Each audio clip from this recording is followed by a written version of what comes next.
Buenísimas, buenísimas, buenísimas, recontra buenísimas mañanas de hoy, jueves 19 de diciembre de 2003. Jueves 19. Mi Cristo interior, salud y bendice a tu Cristo interior, tú que te vas a conectar, tú que vas a conectarte hoy, mañana, y también el de aquellos que queriendo conectarse. El programa hoy es el número 655. 655. Gracias por sus correos. Gracias por lo que en ellos dicen. Gracias por sus buenos deseos para conmigo. Que el espíritu de sabiduría descienda sobre nosotros todos y nos ilumine a mí para decir lo que debo decir, a ustedes para entender. Continuamos con estos programas de Navidad desde el punto de vista histórico. ¿Cuál es la realidad? No el cuento. ¿Qué pasó? ¿Cómo era? Las fechas reales, los personajes, los protagonistas reales. Ningún evangelista fue protagonista de nada, nunca existió, son nombres. Pero Pilato, Herodes, sí existieron, Caifás, Anás, eso sí existieron. Joaquiniana, 24 de diciembre.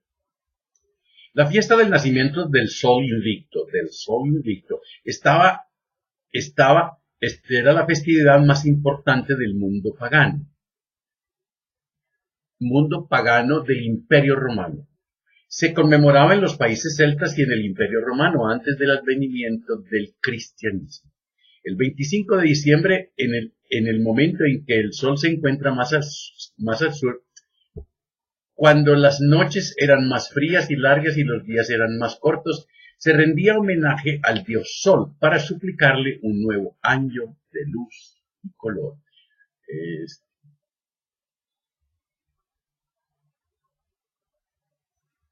En Roma, las fiestas de las Saturnalias a Saturno eran una bebedizo.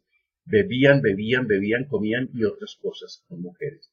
Salpicaban con excesos la vida de la población. En las Galias, la Dinamarca y los países celtas se ofrecían sacrificios a los dioses y de acuerdo a la tradición druida se colgaban cabezas de oso o de guerreros enemigos en el árbol sagrado, que solía ser un encino o un pino. Obviamente podemos deducir de ahí la costumbre de las bolas brillantes en los árboles. En este tiempo remoto los calendarios no eran precisos y se consideraba esa fecha como la del solsticio de invierno, cuando el sol está en la posición más al sur en el firmamento. ¿Coincidencia de que ese día haya nacido Jesús? Desde luego que no. Nadie sabe a ciencia cierta la fecha del nacimiento de el Mesías. De la fisonomía personal de Jesús, nada, así como de la cronología de su vida privada, no se sabe nada. Lo único que se sabe son especulaciones, más que todo de los 4 evangelistas. Los primeros cristianos no se tomaron la molestia de escribir nada sobre ello, pues se esperaba el fin del mundo, antes del término de esa generación. Los primeros cristianos pertenecían al pueblo de Judea. El pueblo de Judea fue dividido por Moisés en 12 tribus. Y solamente a una se le dio la capacidad de leer, aprender a leer y a escribir. Los demás no. Por lo tanto, en tiempos de Jesús, nadie escribía excepto los escribas, nadie leía excepto los escribas y los sacerdotes. Así que leer, escribir, no, señorita. Fue idea del Papa Julio I en el año 336. 300 años luego, el opacar las festividades paganas del sol naciente y ordenar a la comunidad cristiana conmemorar el nacimiento de Jesús el 25 de diciembre. Realmente la estrategia fue, como ellos son paganos y nosotros somos cristianos, entonces vamos a imponer en esa fecha el nacimiento de Jesús. Y paulatinamente se irá olvidando el sol invicto. Paulatinamente el sol invicto, Zeus, Apolo, Mitra. Desde luego esto no guarda ninguna relación con la fecha histórica del evento. Los primeros intentos de situar la fecha del nacimiento se hicieron en el siglo VI. 500 años después de lo que se quiere llamar el nacimiento de Jesús. Por el monje Dionisio el Exiguo, ya lo hemos mencionado varias veces en esta semana. Recuerden que el exiguo o el flaco, el exiguo por pequeño, el flaco por delgado. Quien se equivocó en la cronología y el error persiste hasta nuestros días. El nombre en arameo del Salvador es Joshua Bar Yosef. Bar, la traducción al castellano es José, hijo de Jesús. No apague esto. No, hijo de Jesús. José, hijo de Jesús. Él nació en tiempos de paz, bajo la vigilancia de las legiones romanas en Palestina, región situada al extremo oriente del imperio. Extremo oriental del imperio, debo apagar. Territorio con 20.000 kilómetros cuadrados. 20.000 kilómetros cuadrados de superficie y una población aproximada a 1 millón de habitantes en todo el territorio, de los cuales aproximadamente 100.000 vivían en Jerusalén. Tómese en cuenta que el Imperio Romano contaba para esta época con 100 millones de habitantes. Recuerden que el Imperio Romano venía desde Britania y Portugal hasta Mesopotamia, la región de la meseta del Tigris y del Éufrates. Palestina estaba sometida al yugo romano desde el año 63, cuando las legiones de Pompeyo tomaron la ciudad de Jerusalén y ésta pasó a formar parte de la provincia de Siria. Recurriendo a las fuentes originales encontramos el Evangelio de San Lucas, el cual menciona que siendo gobernador de Siria el excónsul Cirino o Chirino, el emperador César Augusto ordenó a los habitantes de Palestina que deberían viajar con sus familias a al lugar de origen para empadronarse. Recuerden que desde siempre los gobiernos han hecho censos para poder cobrar los impuestos. Ese era el propósito del censo ordenado por Chirino para la Palestina. Cuando Publio Sulpicio Cirino fue gobernador de Siria, se registra un censo. Pero este censo ocurrió en el año 6 de nuestra era. Dato que es corroborado en la historia judía, en el libro de la historia judía por Flavio Josefo. Flavio Josefo, escritor famoso, medio romano, medio judío. Por otra parte, tanto el Evangelio de Lucas como el de Mateo sitúan el nacimiento de Jesús durante el reinado de Herodes el Grande, tetrarca de Galilea. Tetrarca quiere decir que tenía a su cargo 4 reinos o territorios: Samaria, Judea e Idumea. Galilea, Samaria, Judea e Idumea. Él mismo, Herodes, era de nacionalidad idumea. Herodes murió en el año 4 antes de Cristo.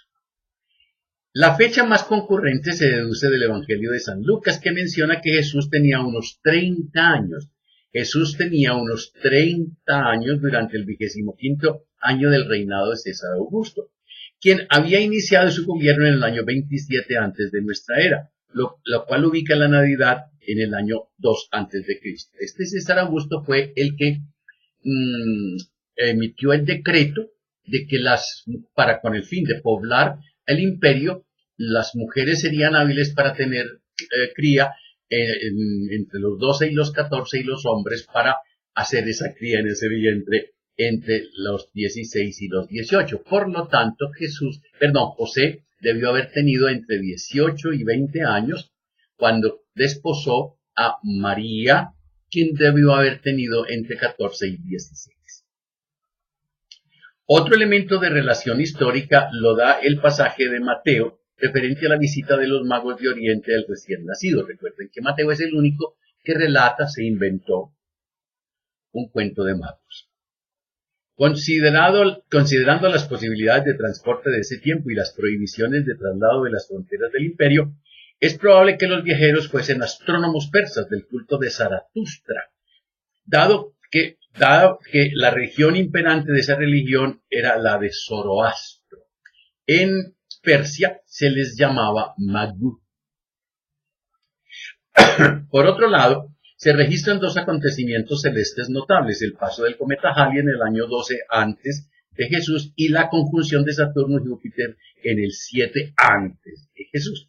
Cualquiera de las dos da la magnitud suficiente para ser considerado como una estrella majestuosa que alumbraba directo al frente de la placa, de la puerta, de la placa, ahí, es aquí, donde nació Jesús, una estrella.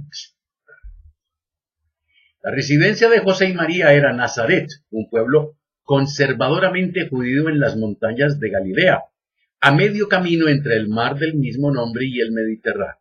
Galilea se encuentra al norte de Judea y separada del resto del territorio israelita por la provincia de Samaria, cuya población era despreciada y evitada por cualquier judío bien nacido, y la causa principal era que habían hecho un templo muy parecido al templo de Jerusalén. Esa era la única razón. Es por ello que el recorrido era doblemente complicado. Por un lado, la distancia de 150 kilómetros en caminos montañosos y difíciles de transitar requería al menos de 5 días de viaje a lomo de burro. El otro sistema de transporte, uno era lomo de burro, el otro era lomo de alpargata, el otro era pie limpio.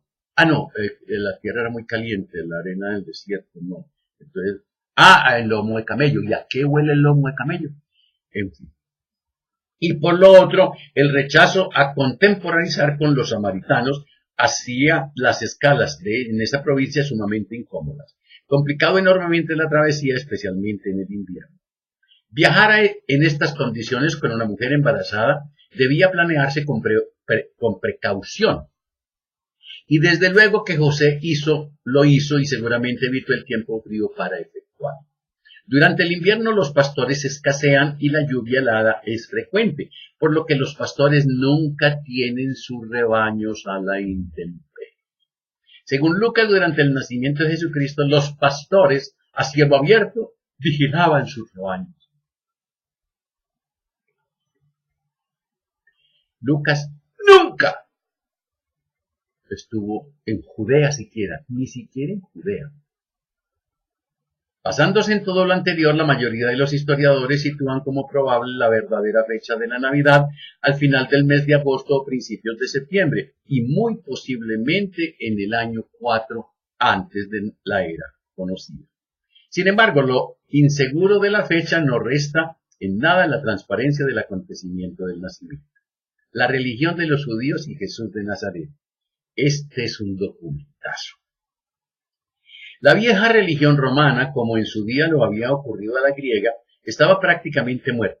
En sus inicios, tomada en gran parte de los etruscos, fue una religión de agricultores con ritos sencillos destinados a garantizar buenas cosechas y más en general a adivinar el futuro para elegir los mejores momentos para cada acción, lo que después adquiriría gran importancia en las cuestiones militares.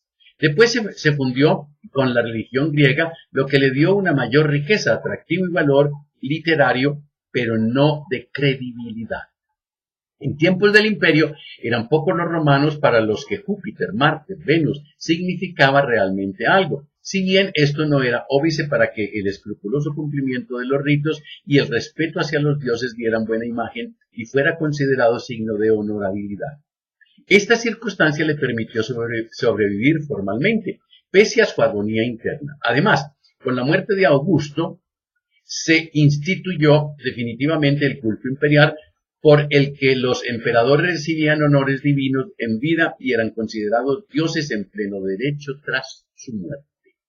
El culto imperial fue uno de los soportes de la autoridad del emperador. Por ejemplo, los soldados romanos en su juramento de lealtad tenían que reconocer la naturaleza divina del emperador, de modo que cualquier intento de rebelión podía desatar la venganza de los dioses, una posibilidad capaz de inquietar a muchos legionarios rudos, pero supersticiosos.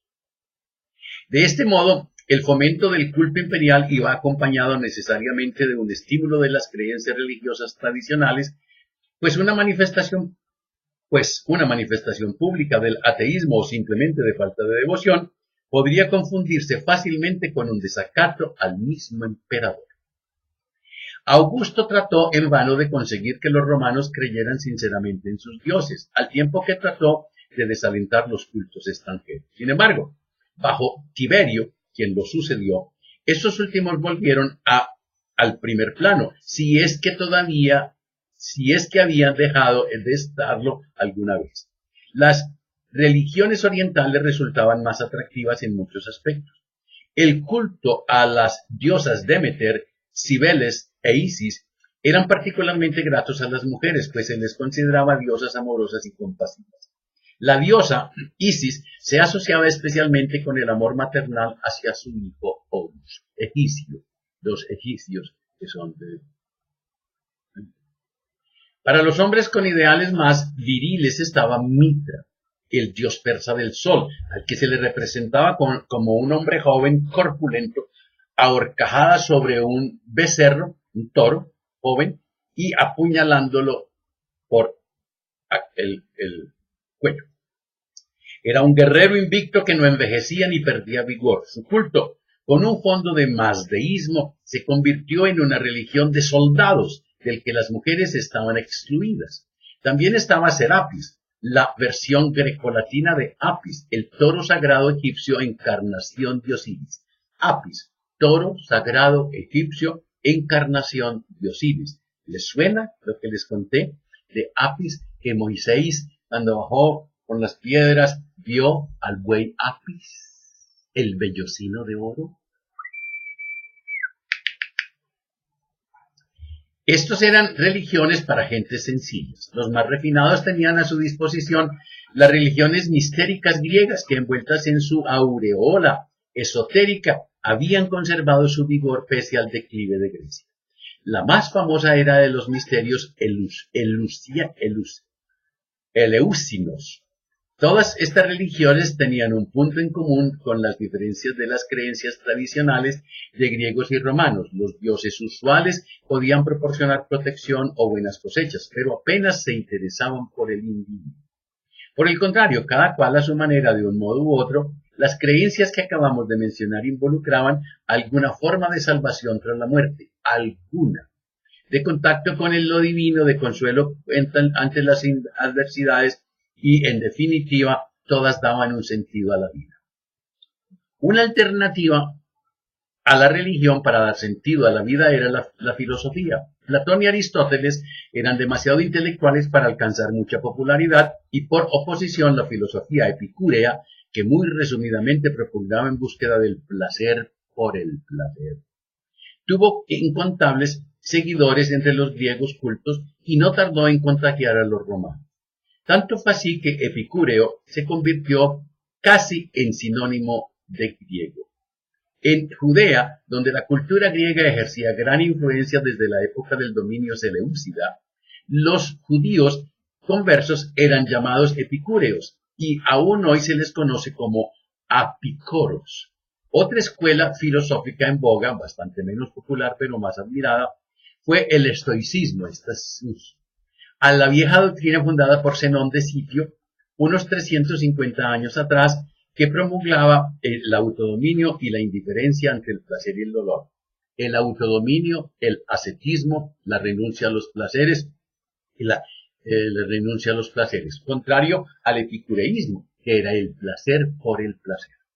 Sin embargo, el mayor fenómeno religioso, esto pegó tanto en Roma que los senadores que se consagraron a Epicuro, eran epicureístas.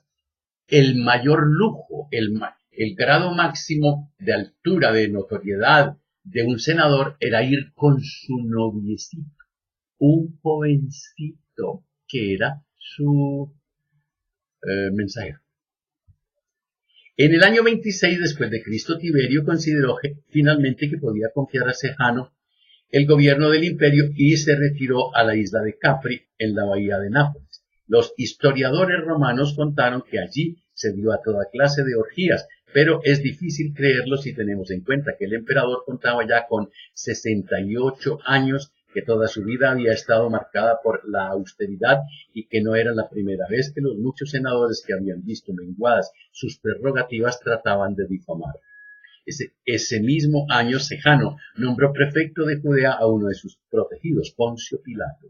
Fue el sexto prefecto romano en la región desde que Augusto depusiera a Arquelao. Recuerden que el título de Pilato era prefecto, nunca fue gobernador u otro título, fue prefecto. Mientras tanto, Galilea seguía gobernada por Herodes Antipas, que se las arreglaba para contener el desagrado que los judíos mostraban ante un rey de origen idumeo. Uno de los críticos más severos fue el predicador llamado Juan el Bautista. Vivía al este del Jordán y allí instaba a los judíos a retomar su fe con nuevas fuerzas, arrepintiéndose de sus pecados pasados. Como símbolo de este arrepentimiento, Juan lavaba los pecados de sus seguidores mediante una ablución en las aguas. Abluciones se sumergían en el agua hasta que el agua pasara por encima de su cabeza. En las aguas del Jordán.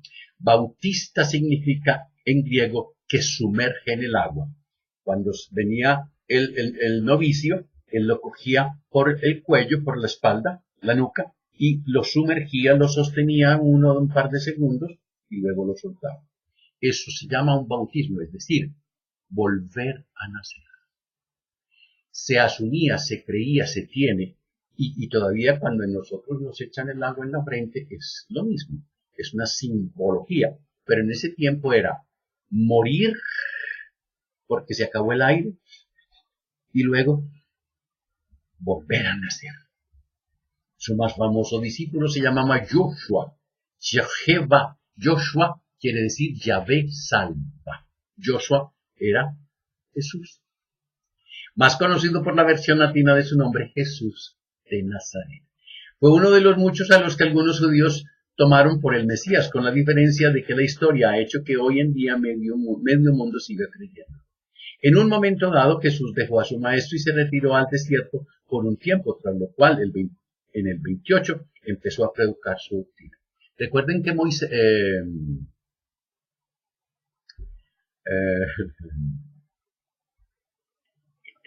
Juan el Bautista fue tomado preso por Herodes y enviado a la prisión de Maqueronte.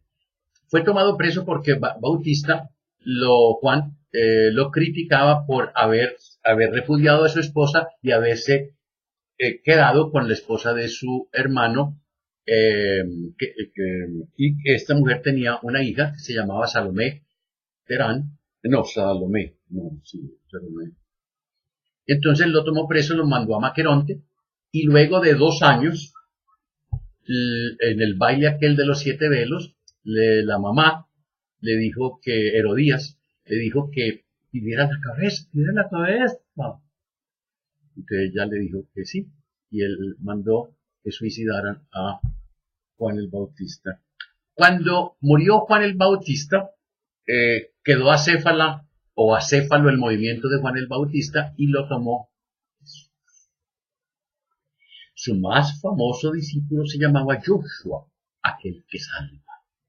Fue uno de esos muchos a los que algunos llamaron el Mesías. Sí. El rey Nabateo Aretas IV, padre de la esposa que Herodes había repudiado para casarse con Herodías. Herodes Antipas había repudiado a esta hija de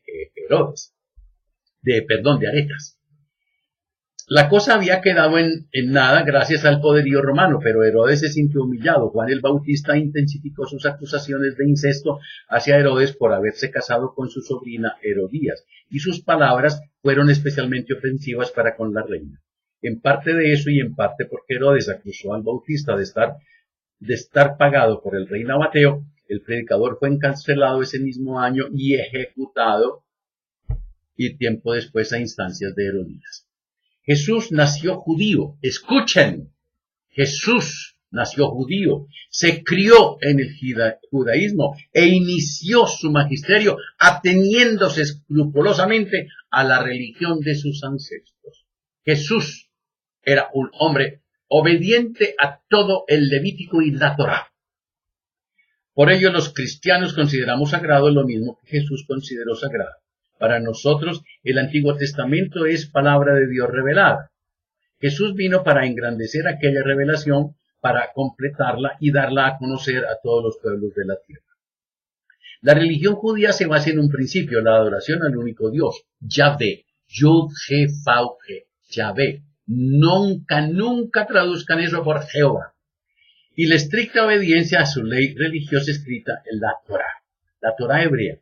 La Torá hebrea es la compilación de la ley revelada a Moisés por Dios y que era el punto central en torno al cual se desarrollaba toda la vida judía. La religión judía es una religión muy estricta porque el desarrollo final de su ley está considerado por las durísimas condiciones de vida en la marcha a través del desierto con Moisés y la conquista de la tierra prometida con Josué. Algunos ejemplos.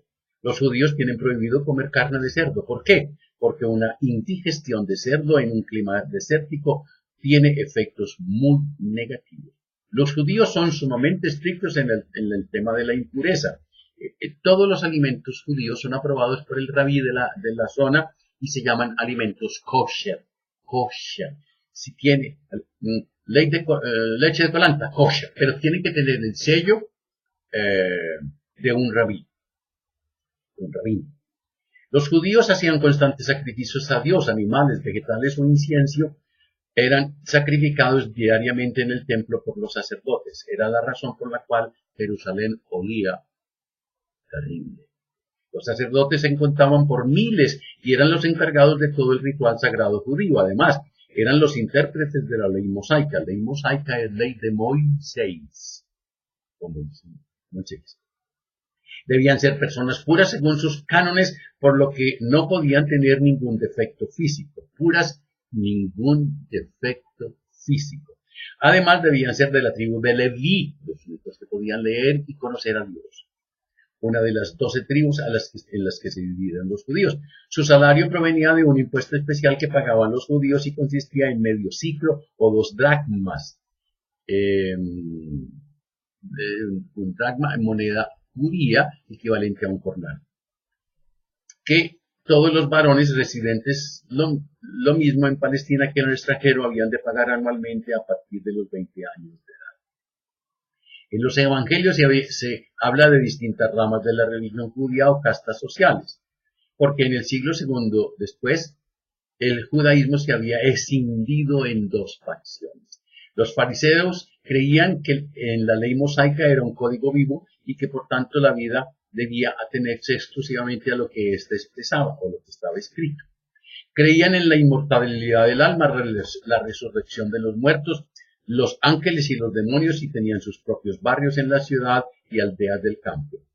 Los fariseos creían en la mortalidad del alma, la resurrección de los muertos, los ángeles y los demonios y vivían en barrios separados.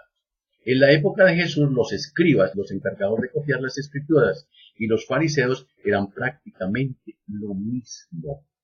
Jesús llamó hipócritas a la mayoría de hipócritas, lobos vestidos con piel de oveja, y los dirigió a selvas críticas. Los fariseos persiguieron a Jesús porque desde el primer momento vieron en Jesús un peligro para sus viciados intereses de casta. Los saduceos eran la facción aristocrática del judaísmo, se diferenciaban por aceptar la ley mosaica literalmente y rechazar todo lo que no se encontrara en ella, por lo que pensaban que Dios no se inmiscuía en la vida cotidiana de los hombres y que cada cual podía hacer lo que creyera más conveniente para sí. Recuerden que dentro de los saduceos estaban José de Arimatea y Nicodemo. José de Arimatea contraemparentado con María la Virgen. Otra rama mucho menos conocida fueron los esenios, que adquirieron gran importancia histórica con el descubrimiento en 1947 de los famosos escritos de Qumran, escondidos en una gruta cerca al Mar Muerto. Eran integrantes de una comunidad religiosa contemporánea con Jesús y que desaprobaban las prácticas religiosas de Jerusalén y se habían retirado al desierto para formar una comunidad. Eran ascetas, tenían una sola mujer, copulaban solamente para procrear. Algunos quieren ver un antecedente en los cristianos en este grupo. El Consejo Supremo de los Judíos se llamaba el Sanedrín. Estaba formado por 72 miembros, en su mayoría, con mayoría de los saduceos, la élite.